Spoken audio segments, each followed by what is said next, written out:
to Aware. We are dedicated to communicating information that inspires your positive growth and change. Are you interested in a peaceful planet? Are you interested in optimal health? Are you living with purpose? Are you enjoying your life? We realize each person can make a difference, and our mission is to empower your awareness. The choices that you make in every moment shape your life, and we encourage you to realize that you have your own answers and to always listen to your own truth. We invite you to stay aware. Hello and welcome to the Aware Show. Every time I say what an honor and a privilege it is to be here with you all, and I mean that every time I say it, because this is my meditation. This is my chance to focus on a topic that's so deep and meaningful and be really curious about this topic so we all can learn collectively about these messages that inspire our positive growth and change. And that's what the Aware Show has been for 20 years. And you can also listen to our podcast. I'm very excited that we're now podcasting. For the last several years, you can listen to it anywhere you listen to podcasts. You can look up The Aware Show or just go to theawareshow.com and find out where we broadcast there. And this is truly a joy for me to be speaking about this very, very timely topic from a perspective that not only brings awareness, but we're talking about this time in history, what my guest is calling this as a radical regeneration.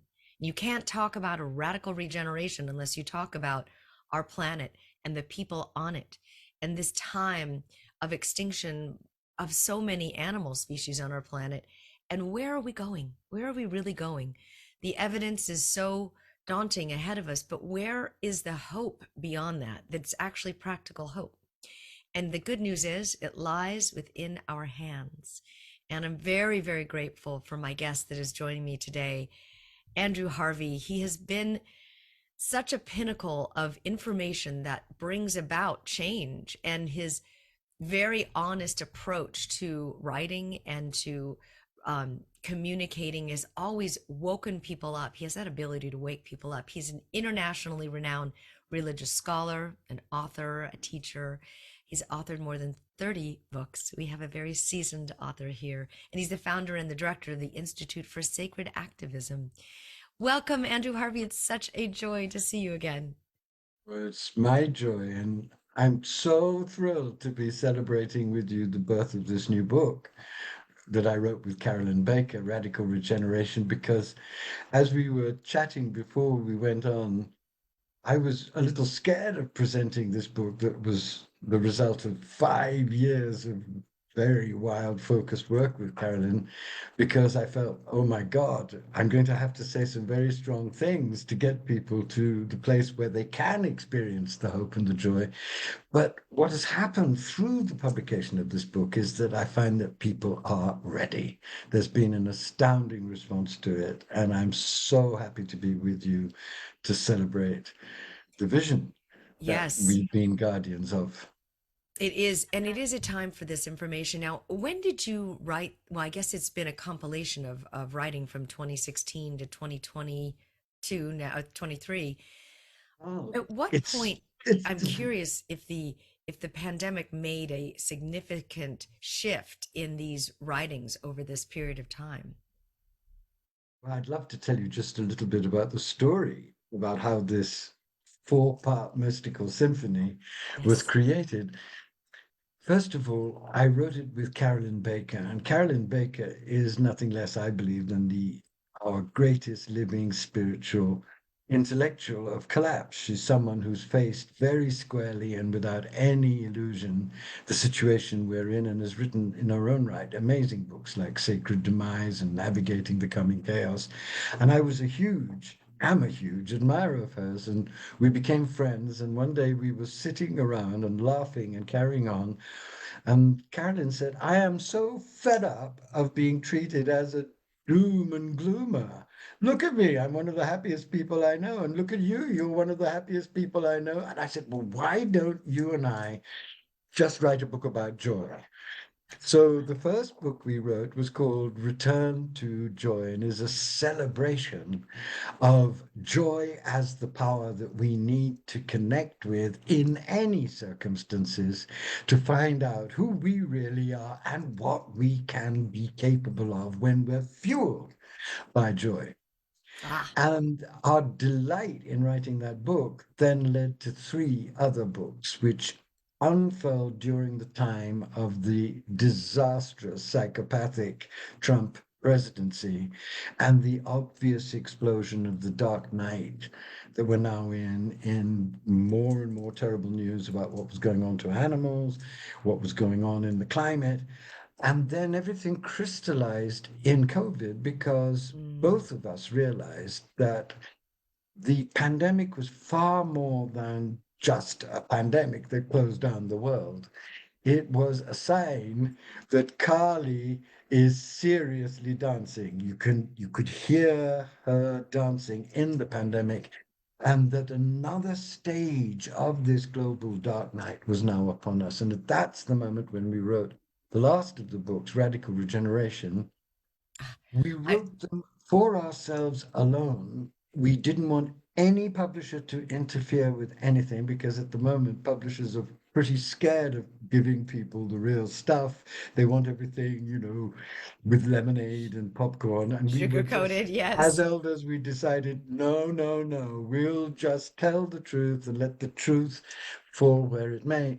But we found an amazing publisher, Inner Directions, which is one of the great publishers, and they have put their entire muscle behind it. And they asked us to bring the books together and give them as a fundamental statement. And that's what's now possible. And I can't tell you how thrilled we both are because it's a Yes, complete manifesto, really. The it only thing is. that's not in it is the recipe for celery soup. Ah, well, it's very interesting because I remember this experience that I had during the pandemic. It was a very Mm, devastated time. I mean, we saw this death devastated. ticker on CNN all the time. We saw the experiences in our own lives of people that were getting Mm, very sick. And yet right. there was this moment that was so beautiful and it was so crystalline. I remember I was in the kitchen and I had my laptop open. It was Easter on 2020 Mm, and there was a beautiful event that Andrea Bocelli did on the steps of the Vatican. And they broadcast it live. And whoever did this incredible video editing, they took live cams from everywhere around the world and edited together the footage of the emptiness of our earth not being tread upon. The Champs Elysees was empty, and these very populated areas in Milan and all these very trafficked areas and empty, and the beaches were empty, and the wildlife began to resurface. It like turtles came and laid 100-year eggs again, and I yes. was mesmerized by this. Like, I knew I would never see that again. And never before that was there Right. ever a global pause. And I don't think as a humanity we've even started to unpack that moment. I mean, as overshadowed as it was by the devastation, Yes. it was absolutely a pregnant pause of a rebirth of humanity, Right. if you accept that. You've said it so beautifully because we're in this process, which is a dance of very extreme opposites. And you've just pointed to one of them that you experienced in the middle of the agony and the disaster of the pandemic. There was also this oasis of concentrated peace in which those who could feel it crystallized their own practice, their own vision, their own passion to serve the birth of a new humanity in a way that they couldn't have done without the agony and the horror. And that gives you the clue to what this global dark night process is really about. Because Mm. I believe that in that moment that you had that experience, you touched on the great secret that's behind this tragic and terrifying experience. And that great secret is what we're expanding and exploring in all of its different aspects in this book. And you could say it very simply, and it is this. And it comes from my own experience, it comes from my understanding of the wisdom of the mystical traditions, and it is that when a dark night happens, either to a person or now to the entire world, on the one hand, it is awful because it is a death of the old self. And on the other hand, it is the most amazing grace imaginable because that death prepares a birth of a wholly new level of love, passion, joy, energy, compassion, and love in action. Yes. And my whole work has been dedicated to helping people see that the very things they want to deny, the very things they want to run from, the very things that they feel that they're not strong enough to be able to look at, when they find the inner strength to look at them, they'll also find what you found and what I found in the middle of the epidemic, which was this silence from which astounding new words of encouragement, of regeneration were spoken. And it's Ah, those words that informed and fashioned the vision that infuses this book, because I'd always known this at some level for myself, but now when I saw through the COVID pandemic that the entire world was now seriously and actually going through a global dark night, I wanted to bring together everything that I'd learned to give humanity as much encouragement as possible to go through the process, open eyed, surrendered, and willing to learn in stages the astonishing new wisdom that is coming through us in the only way that it can come through us, through a dying of the old person and a gradual birthing of the new one that mhm. I believe will be nothing less than an embodied divine human. I'm so excited about this because you hear me and you get this, and you dove into it in the book, Radical Regeneration. I mean, you wrote And about this. into it and into it and into it. Yes. Yes. I just had the wonderful privilege of, do you know Lynn Twist from the Oh, I Pachamama love Lynn Alliance? Twist. She has an amazing mind and heart. Yeah. And she's been doing this work. And Lynn is one Yes. of the most radiant and optimistic people I know. And she's somebody who absolutely doesn't shrink in any way from the horror. She's No, been no. through it all. She lives But it. And she's found in the middle of the horror this diamond of purpose and meaning and exactly, radiance, the equally. beauty of it. Mm. She just explained something that you are perfectly poised in the middle of. So she explained this prophecy. She spends a lot of time with the Ashwar tribes um, Yes. and the rainforest. And there's many tribes. She's got about 20 that she has relationships with, and they all are very familiar with this prophecy of the eagle and the condor. And she just explained that we're in the out of a 500-year cycle, that we're in the last 100 years. And in the first, we're 23 years into this last 100 years, that has been prophesized that the earth would rise up in a radical way, defending itself and breaking down old systems and becoming apparently on the brink of extinction in many ways, of systems breaking down, which is making the way for the new hope to come through. And that has to do with the next generation of people that are being born and the awareness that people like you are bringing forward. And that's why this is the right time to have this conversation about the devastation and the hope. Because this Yes. next 100 years that we're 23 years into is the process of the hope unfolding. But the beginning, we're just at the first, quarter of this, and it can definitely feel like it's never ending, like we're going through these devastations. And so if you could explain that a little bit, to talk about what are we seeing, the real truth of it all, like tell us the truth. Well, what a lovely invitation. Um, I'd like to reframe a little what Lynn told you in terms of what I was told and what I've learned from both my sublime teacher, Father Bede Griffiths, at the end of his life, the greatest living Christian mystic of the 20th century, and also what I learned from great Hindu mystics about Kali Yuga.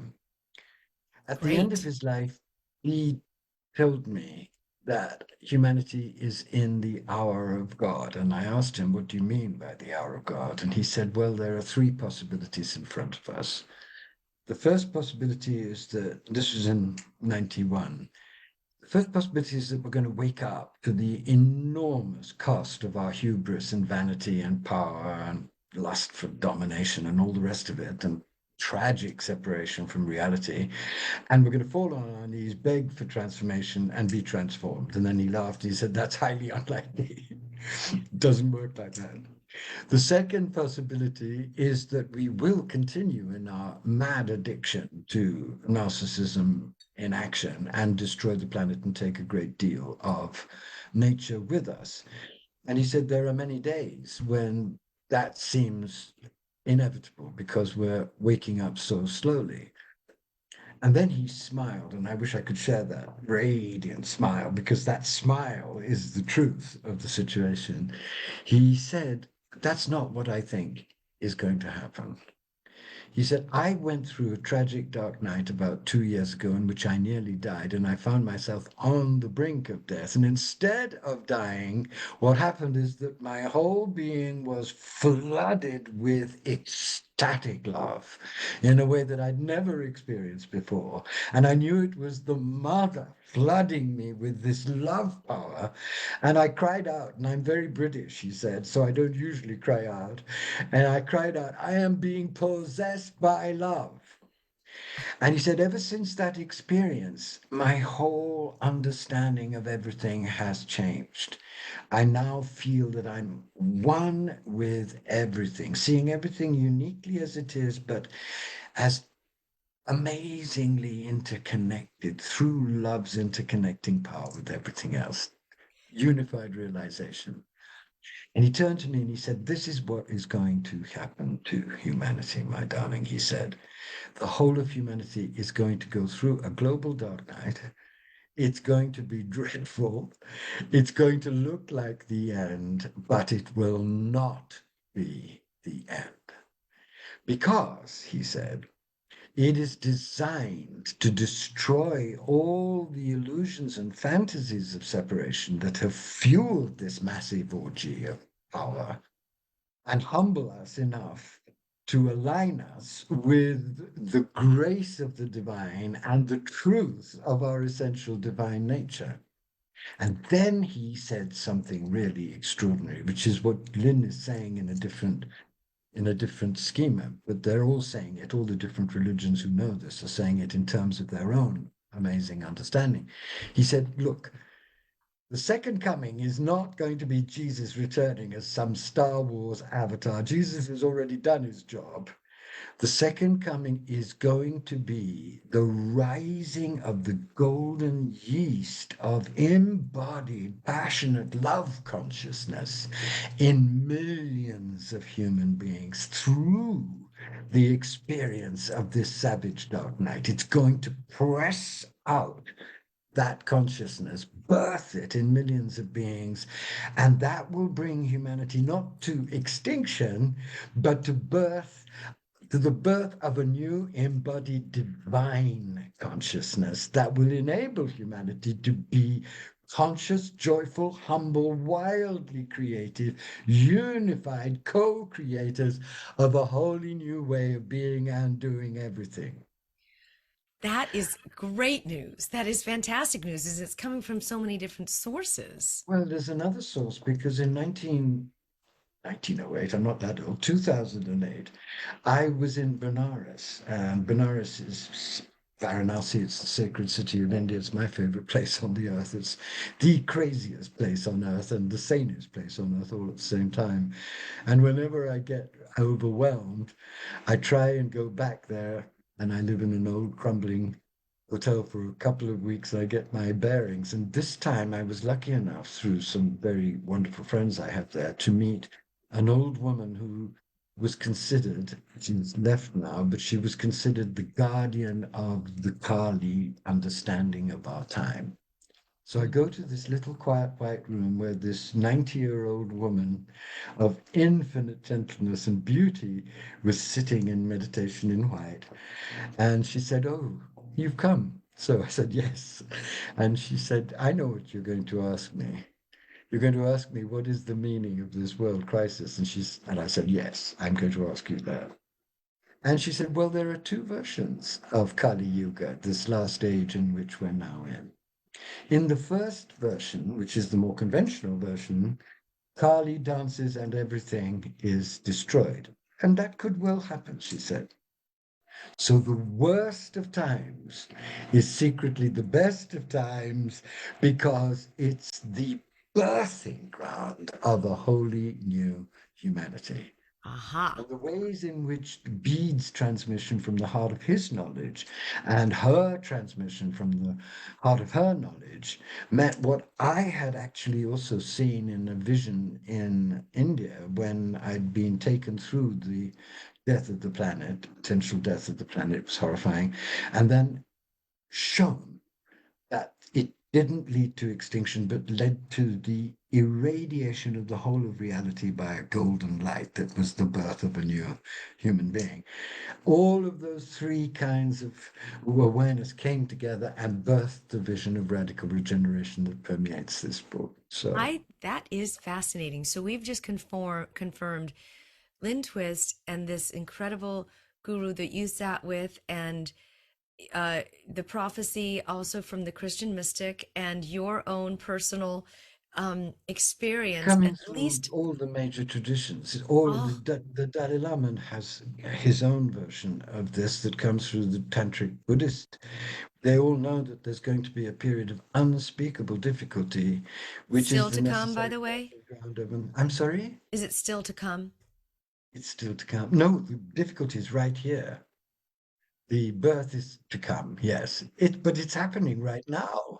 We're in the You can midst of it. see it. Yes, And we one are. of the reasons why we wrote the book is to help people identify that the birth is happening in the middle of the death. You can see it in so many ways. You can see it in the eruption of these new, rich, mystical formulations. You can see it in the birth of movements like the movement of Greta Thunberg that's corralling young people to cry out for the environment. You can see it in all the different systems theories that are helping potentially people create new systems that are much more just, much more harmonious.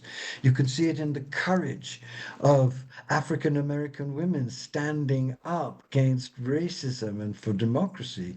If you develop birth eyes, you can see these green shoots of new life Yes.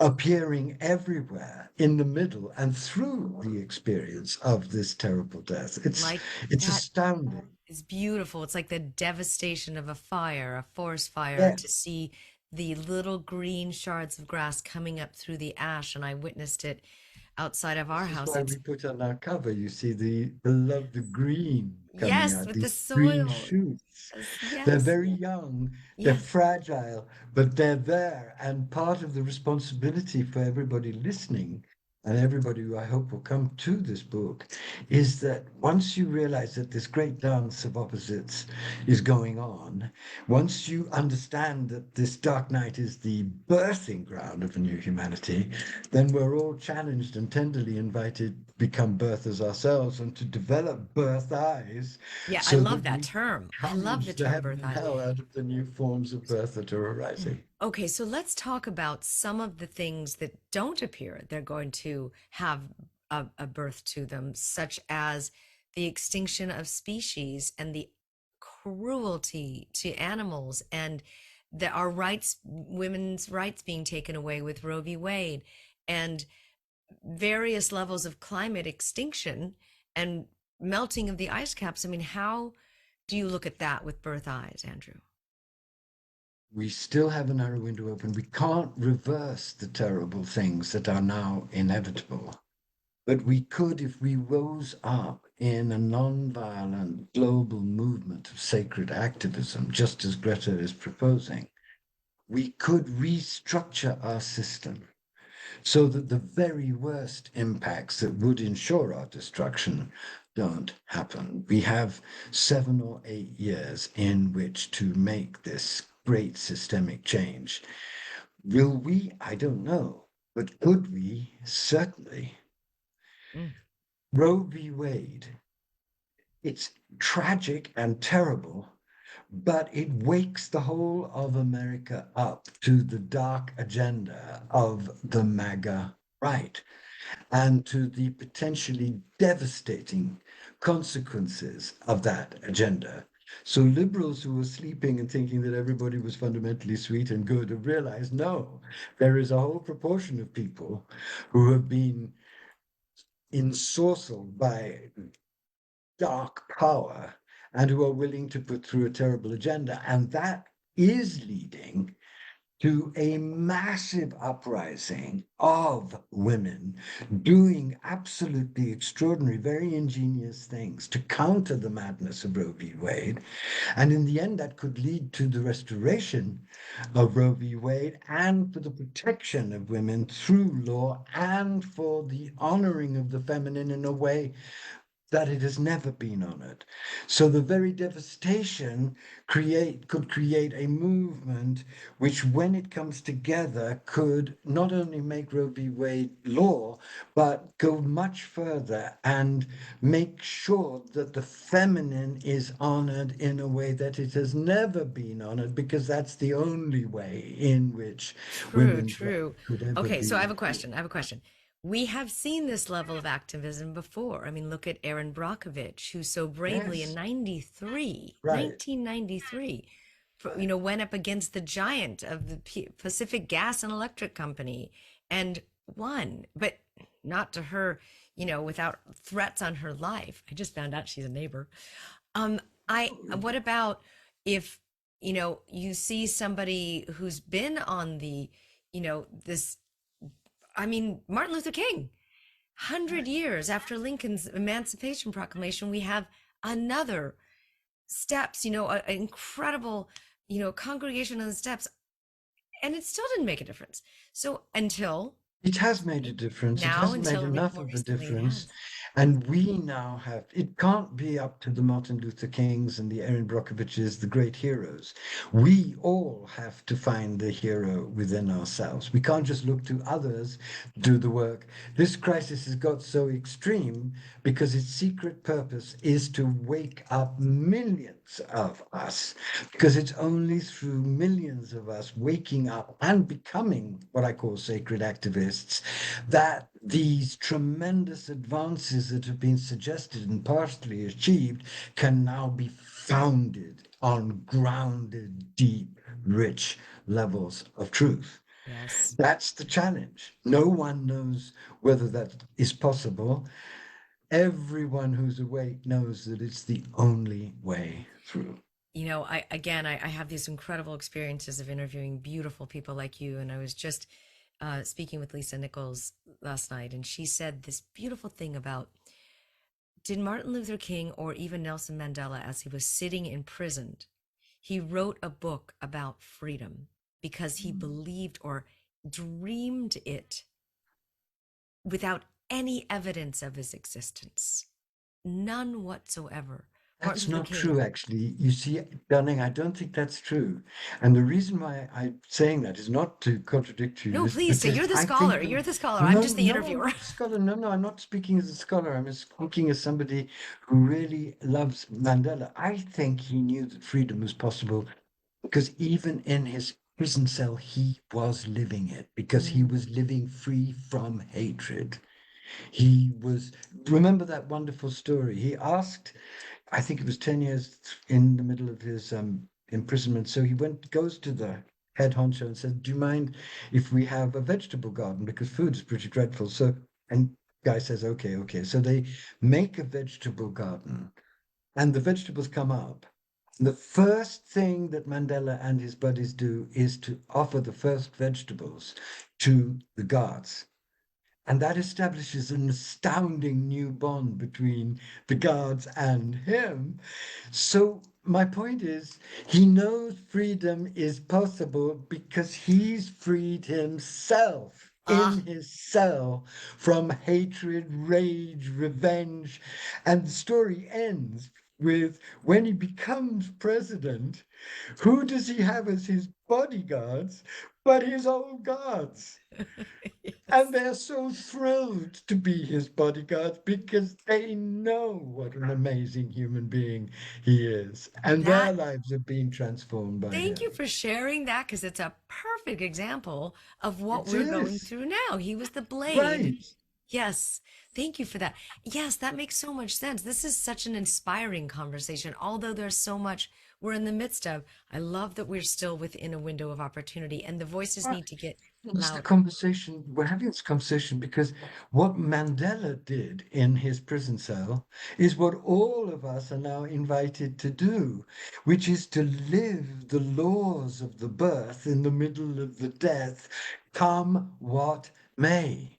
Live tenderly, compassionately, Mhm. speaking up for justice, acting in the name of love and harmony and justice in whatever way you're called to do, and keep praying, keep doing the practices, keep aligning yourself with divine truth, and you be the birth happening.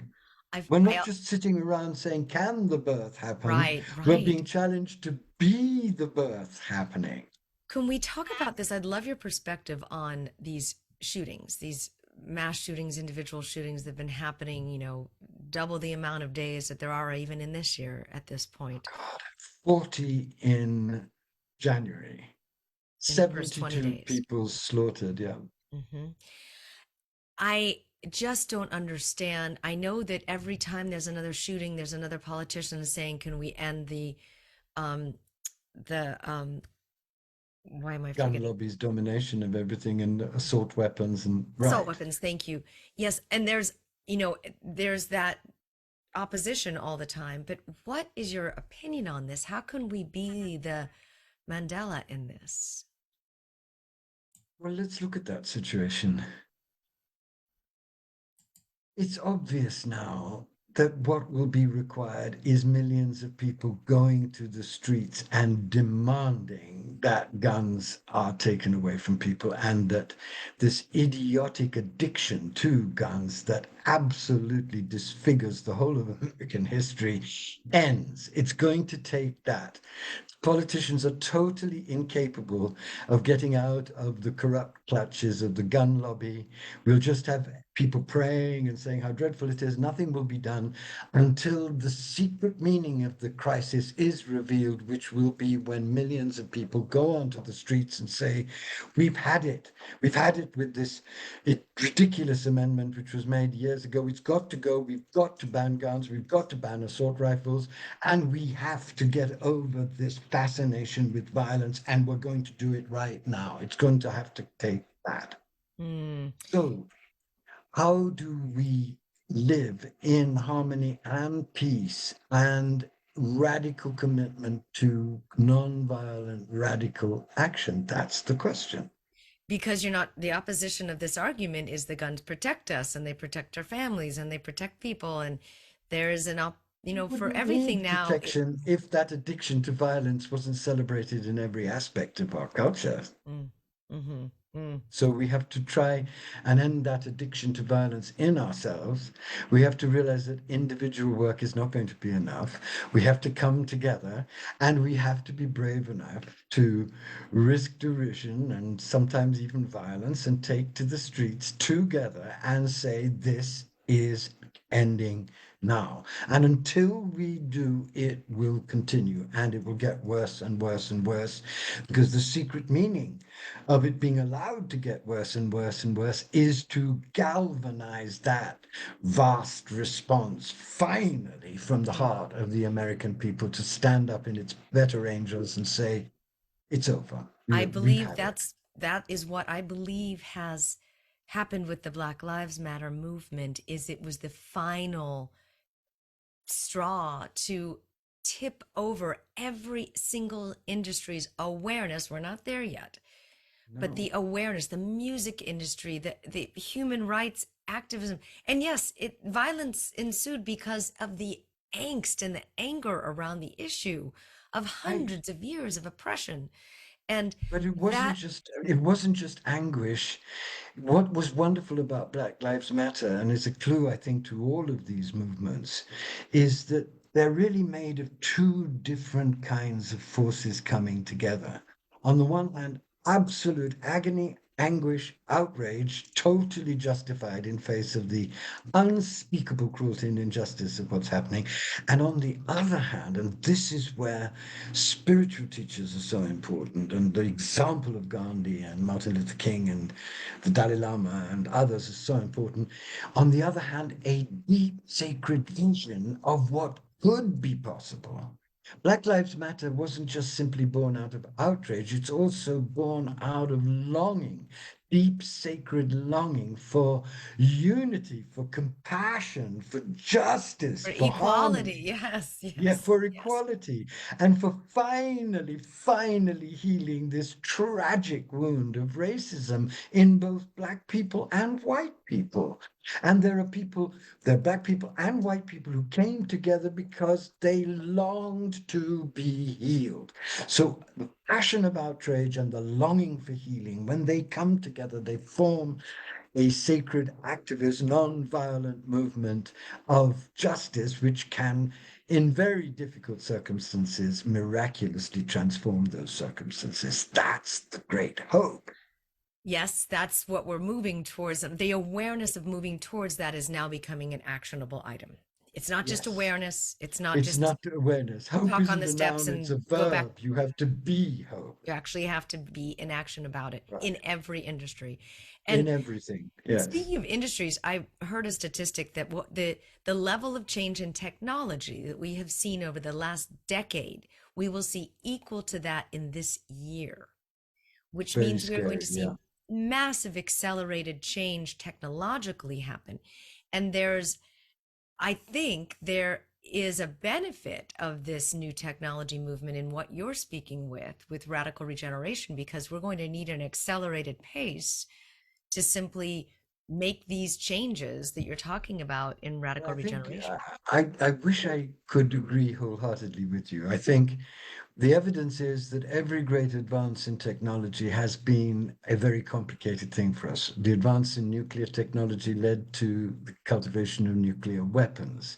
The birth of the internet that seems so radiant with hope has created these media monsters which foster racism, MAGAism, fantastical conspiracy theories, and the birth of artificial intelligence, which has all kinds of promise, has also all kinds of dangers. And the question that we should be asking ourselves with is not whether these new technologies will help us, is are we mature enough spiritually to prevent these new amazing technologies going the way of the old and being used by the darker sides of our nature and not the illumined awake sides of our nature? Now, is that, and that's a great point. And It's I, essential. It's really important because one of the greatest dangers could be AI used by the dark. Because part of the last part of our book is saying, look, one of the greatest dangers is the way in which advanced technology is mimicking the birth. It's saying, oh, it can all be done through technology. No, it can't. Because if we rely on technology to do it from a relatively unconscious human self, then our unconscious shadow ridden human self will govern that technology, and that technology will be used for very dark purposes, as we've seen with Facebook Mhm. and Twitter and the whole rest of it. Yeah. So AI could become an agent of the destruction of the human race, as many very important commentators like Harari and others have suggested, or it could, if it was carefully, sensitively programmed, be an amazing help. We have to be very aware of the issues at stake. Otherwise, we're going into a dystopian nightmare. Mm. Yes, there's the double-edged sword, and so many of these things that we're speaking about.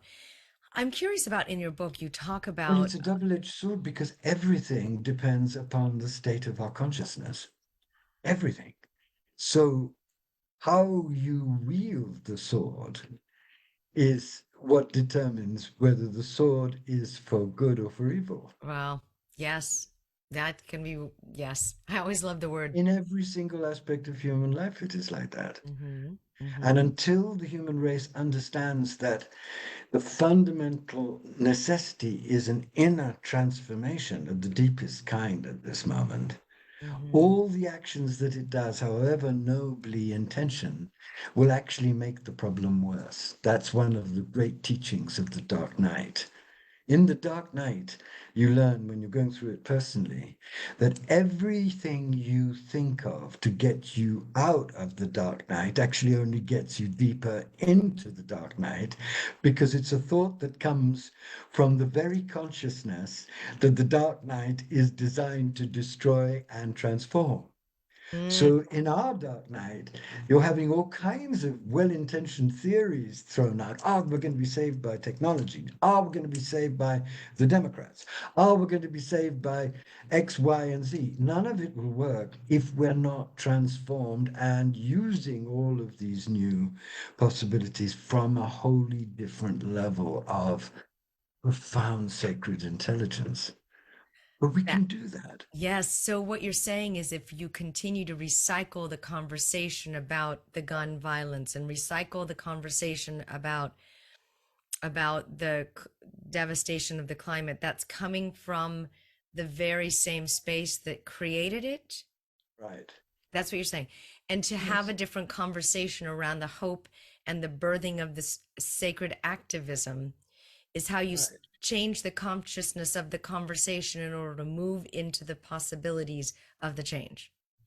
Exactly, because take even climate change, it looks completely over. Quite honestly, if you know as much as I'm sure you know, and Completely. unfortunately I know about the climate, you want to just lie under a friendly truck because the facts are very, very dire. They are. But imagine if there was a truly enormous spiritual transformation taking place in enough people, and imagine if that transformation connected with the great shamanic knowledge and wisdom and the great mystical wisdom of the different traditions. Imagine what possibilities of even natural regeneration might suddenly be open to us in ways that, if we describe them now, would seem wholly improbable, even impossibly miraculous.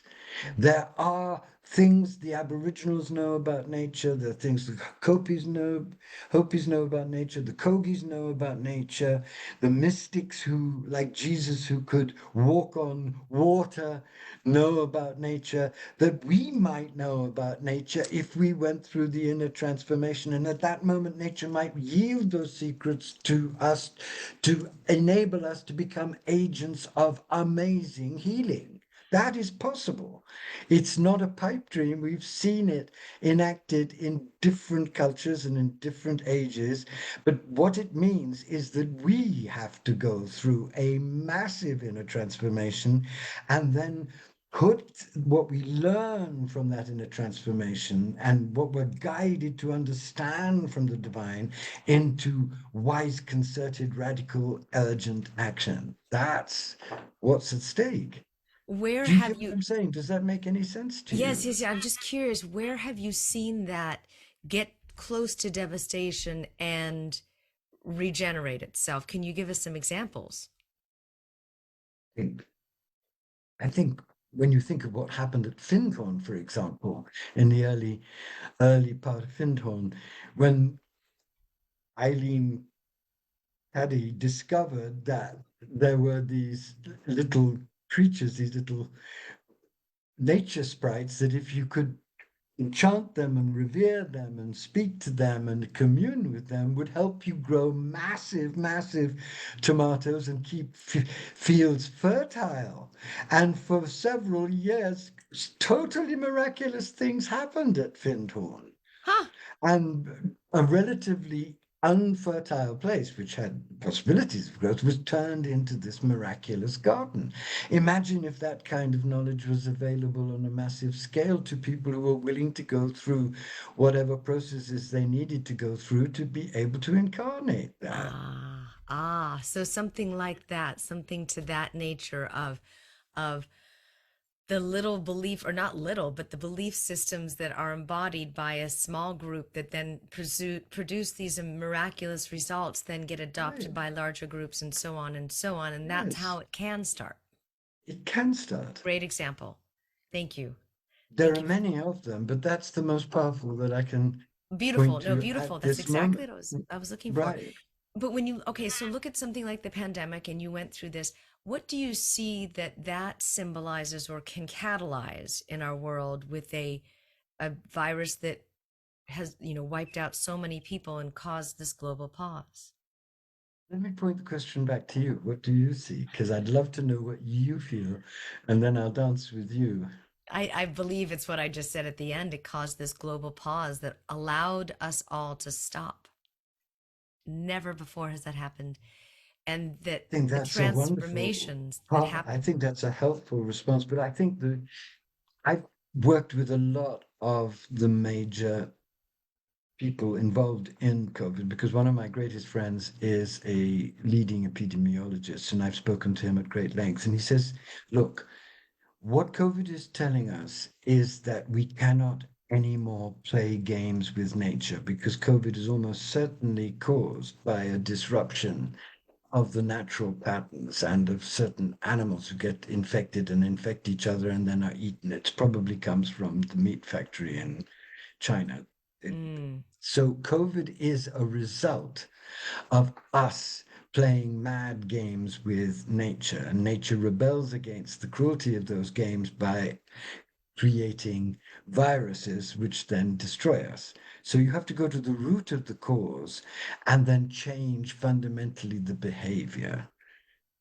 That's if you think it came from animals, or if it came from a, man-made source, then it's the same concept though. Nobody I have, and I've considered all the possibilities, but the scientific consensus is that it was from this interference with nature, and it's a way of rebelling, of nature rebelling against our desire to dominate it. And if it's that, that's actually a source of rugged hope because we then are given the invitation to change our behavior so that this doesn't occur in such a devastating way again. Right. I don't Okay, that believe it was created by that there are a lot of fantasies around that, but that's right, my right. own opinion. But still, it's an interference of nature that then our dominance over man's dominance over nature is what's Right. to be brought back into balance. And even if it was created by men, it would still be an interference with nature because what a hideous and dreadful thing to do, Sure. play God in that way, and it would inevitably explode in your own face. Absolutely, absolutely.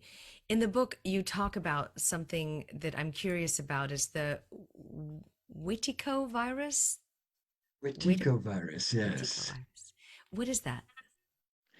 Well, this comes from the great work of one of our real spiritual geniuses at the moment, and I hope you have the honor of interviewing him, a man called Paul Levy, who's written three absolutely astonishing books on the Wetiko virus. Wetiko comes from an the Native American myths, and Wetiko in the myths is a cannibalistic spirit that devours and destroys everything.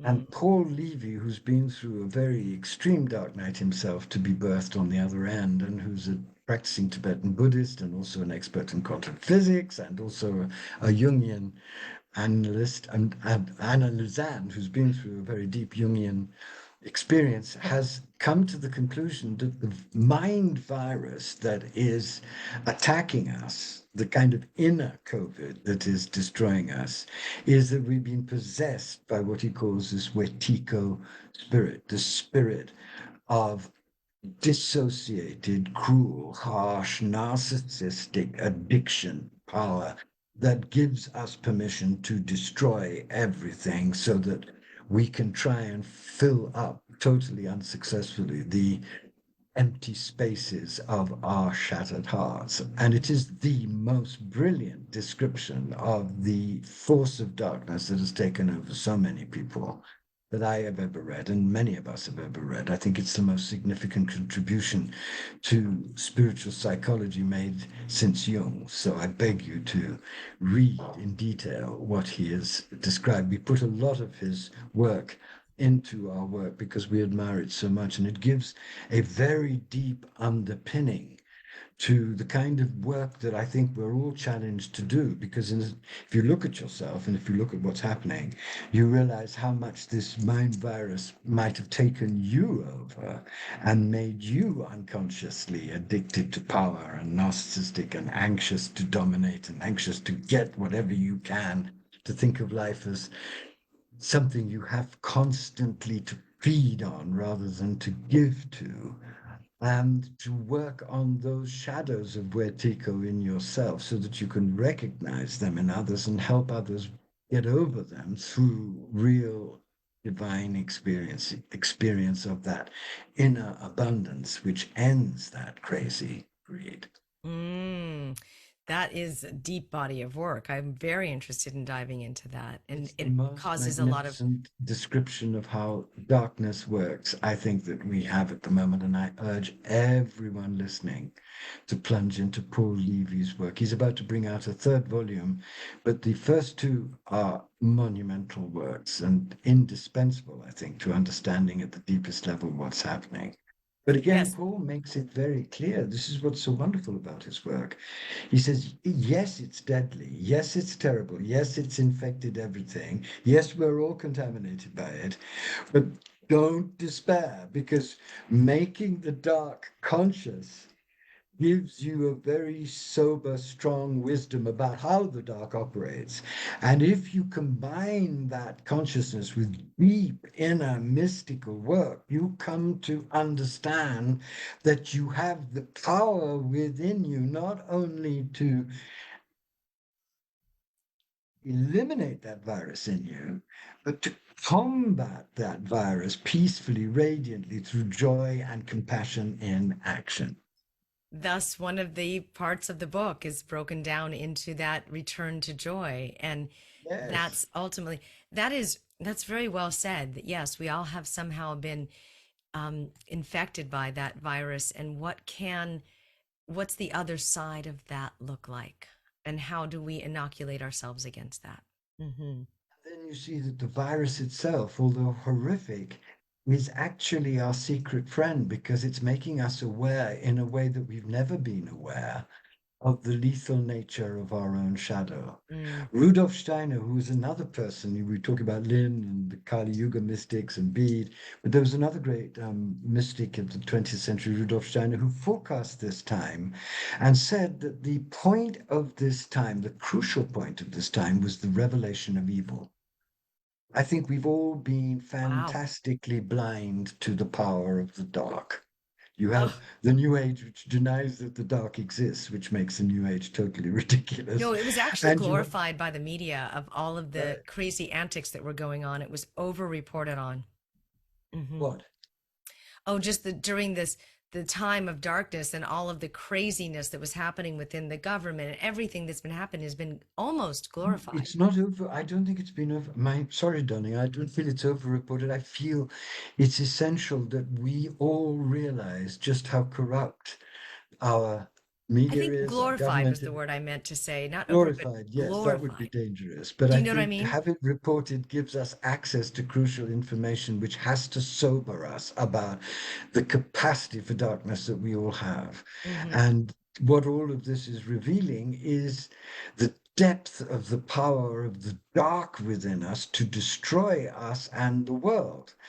But again, you can take that and say, oh my God, how terrifying. Or you can say, and this is what I'm begging people to begin to say to themselves, look, if I'm capable through my unacknowledged darkness to do so much harm, what would I be capable of if I had given my whole being up to divine love and divine light?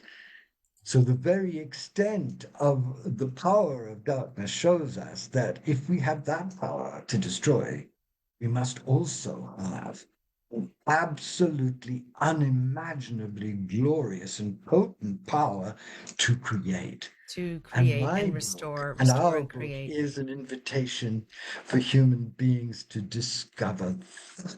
Yes, yes. And this is absolutely why this is such an amazing book. Radical Regeneration. It has so many wonderful. This is the perfect time to read a book like this too, especially if you're feeling despair. This is the perfect time to read a book like this. It's the awakening of this concept within us that needs to come out, and you've done incredible work with this. I can't wait to dive in more. Thank you so much, Andrew. You are truly a gift to our humanity. I appreciate you. Thank Bless you. you, Donna. Thank you for the beautiful work you do. As Andrew said, this is a book that really asks us to change the state of consciousness we're in the daily actions that we take. And I highly encourage you to go get the book. It means a lot to him and to the message he, as a seasoned member of our humanity, wants us to hear. It's called Radical Regeneration, Sacred Activism, and the Renewal of the World. Not only does it offer you hope, but it's real concrete facts about where we are and what the opening we're in here right now can be created, and create book groups around it, have conversations around it, grow the conversation. Thank you so much. And again, you can listen to this on our podcast, wherever you listen to podcasts. Just look up The Aware Show or go to theawareshow.com. I'm Lisa Garr, and until next time, I invite you to stay aware.